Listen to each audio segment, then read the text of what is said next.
Bueno, un cordial saludo para todos. Queremos aprovechar este video para compartir con ustedes un tema que nos han venido consultando permanentemente, sobre todo con la expedición de la reforma laboral, es decir, de la Ley 2466 del 2025.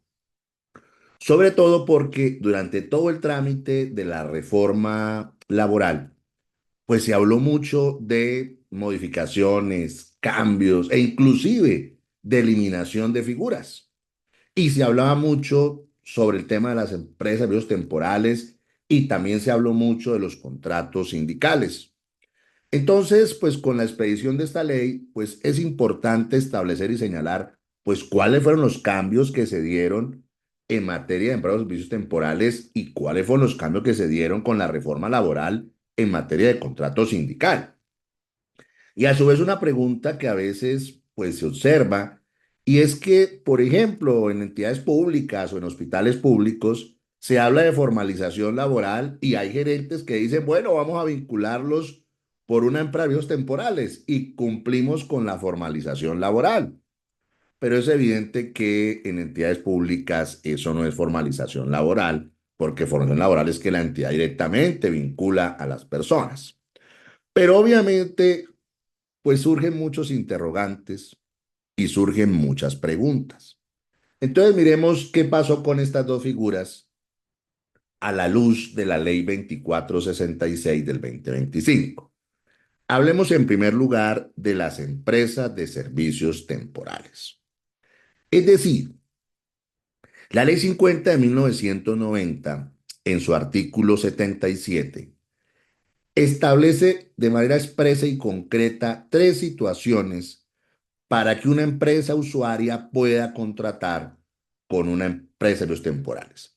Y los casos son los siguientes. Primero, cuando se trate de labores ocasionales, accidentales o transitorias, de acuerdo a las establecidas en el artículo sexto del Código Sustantivo del Trabajo. Es decir, el trabajo ocasional, accidental o transitorio es el de corta duración, que no puede superar un mes y que se refiere a labores distintas de las actividades normales del empleador.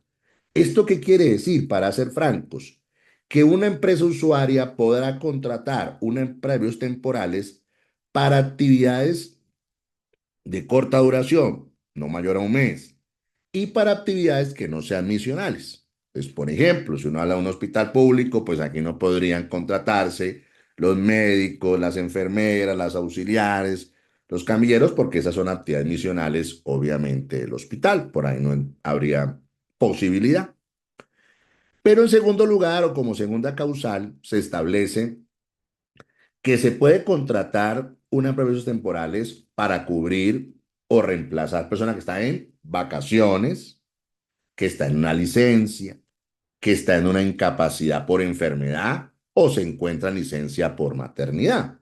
Entonces miren que esta situación también es muy particular para contratar con empleos temporales, solo para vacaciones, solo para licencias, solo para incapacidades y también licencias de maternidad. Y también la tercera causal es que se puede contratar una empleos temporales solamente cuando se hable de incrementos en la producción, en el transporte, en las ventas, en los productos, en las mercancías, en los periodos estacionales de cosechas y en la prestación de servicios, pero por un término de 6 meses, prorrogable hasta por 6 meses más. ¿Esto qué quiere decir? Que solamente cuando se den estos supuestos se podrá contratar una empresa de temporales, pero por un término de 6 meses que no se puede prorrogar sino por 6 meses más. Digamos que hasta aquí no hay ningún cambio, porque esto es lo que dice la Ley 50 de 1990 en empresas de usos temporales. ¿Cuál es el cambio?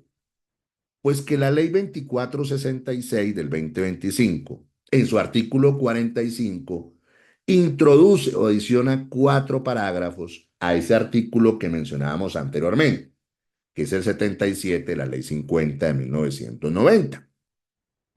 Y algo que dice claramente es que la empresa usuaria solo puede contratar empleos temporales para las situaciones anteriores, no para situaciones diferentes a esas. Y una cosa que está claro, si termina la situación puntual que se presentó, no puede haber prórroga. Es decir, se contrata a persona por una sola vez, por empleos temporales, se termina, ya no puede volver por una empresa usuaria a cumplir actividades. Segundo, si se pasan los límites establecidos anteriormente y que les mencionaba, pues el verdadero empleador ya no será la empresa temporales, será la empresa usuaria. Eso, digamos, está claro. Y algo importante es que el Ministerio de Trabajo tendrá competencia para sancionar tanto la usuaria como la temporal en estos casos. Y algo clave en todo esto, siempre que se vaya a contratar a una persona por medios temporales, debe especificarse la causa que originó la vinculación y cómo se desarrollará la relación entre la empresa usuaria y la empresa de medios temporales. Entonces, si ustedes miran, la reforma laboral sí trae unas restricciones grandes para las empresas temporales y las empresas usuarias. Y es, para ser franco, reconocer lo que ya se había dicho jurisprudencialmente. Sobre todo porque hay que decirlo abiertamente, hay muchas empresas usuarias que utilizaban empleados temporales y había personas que duraban ejecutando servicios 10, 15 y 20 años por una empresa de temporales, simplemente que iba un año con una empresa temporales, se acababa, la mandaban con otra y así con 10 y sucesivamente.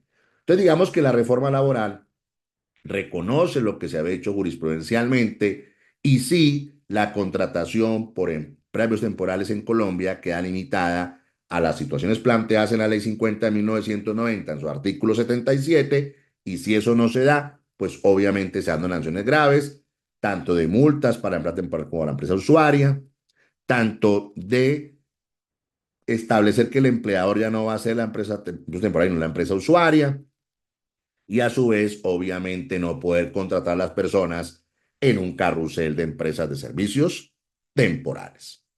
Eso entonces frente a lo relacionado con las empresas temporales. Pero entonces surge la gran pregunta relacionada entonces, ¿y qué pasó entonces con la reforma laboral con el contrato sindical? Y hay que decirlo abiertamente, miren, desde que ingresó la propuesta de reforma laboral al Congreso de la República, siempre la postura y la posición del gobierno nacional fue la prohibición de los contratos sindicales. Eso estaba planteado y digamos que inicialmente en la Comisión Séptima de Cámara fue aprobada esa prohibición del contrato sindical. En la plenaria de Cámara también fue aprobada esa prohibición, pero cuando llegó el tema al Senado de la República, y ustedes saben que ahí hubo pues situaciones particulares, entró a la Comisión Séptima del Senado la reforma laboral, esa Comisión Séptima la hundió, pero después que la hundieron apelaron, el Senado ordenó que volviera al Senado, a la Comisión Cuarta pues hace una nueva propuesta de reforma laboral con algunos cambios, ajustes y también recogiendo cosas de la propuesta aprobada en la Cámara. Pero ya en la Comisión Cuarta de Cámara desaparece la prohibición del contrato sindical y en lo aprobado por la plenaria del Senado se continúa estableciendo que esa prohibición del contrato sindical debía desaparecer. Y no olviden que pues hubo dos reformas aprobadas, una en la Cámara y otra en el Senado, pero se acogió, fue la propuesta del Senado. Es decir, que la ley 2466 del 2025 no estableció ninguna limitación, prohibición, restricción al contrato sindical.